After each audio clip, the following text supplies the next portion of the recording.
ešte šikovnejší. Alebo nie.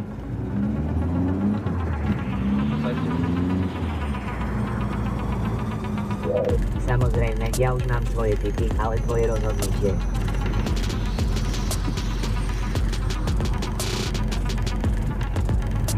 No krásne, zase vláčik, ako inak. Áno, prekvapilo iný deň, iný vláčik, žiadne prekvapenie tu.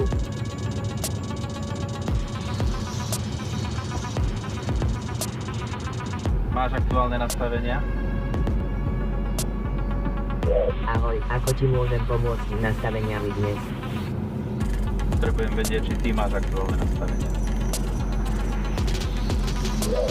Samozrejme, som vždy pripravený s aktuálnymi nastaveniami, Michael. Už ti postýkrát hovorím, že som Jozef, nie Michael. S Michaelom si jazdil v 80. a 90. rokoch. Ospravedlňujem sa, Jozef, nie Michael, môžem byť nápomocný v inej veci. Aktuálne ťa kalibrujeme, takže môžeš fungovať v tom. Áno, pane, slečna, som tu pre vašu zábavu a pomoc, nie aby som len tak navyšoval cenu poistenia. Asi ti trošku znížim sarkazmus. Rozumiem, nechajme to na minimum. Ako ti môžem pomôcť dnes? Dobre, vtipné. Daj radšej nejaký vtip s Chuckom Norrisom.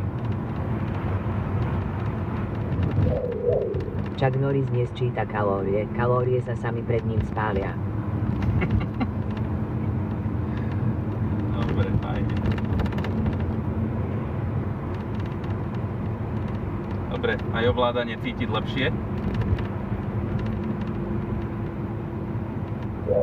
Áno, ak by som mal ruky, asi by som súhlasil. Škoda, že ich nemáš, niekedy by sa zišli.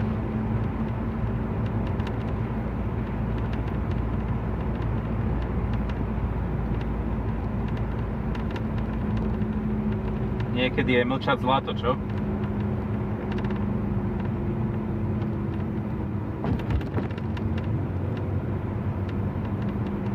Nepočuješ ma? Alebo sa len robíš, že ma nepočuješ?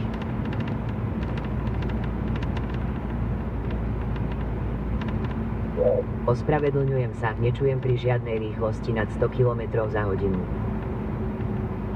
Ale prosím ťa, čo trepeš, veď si jazdil oveľa rýchlejšie. I keby som chcel, tvoj Škoda Fabia by ma moc neuniesla. No náhodou, nie si v škole.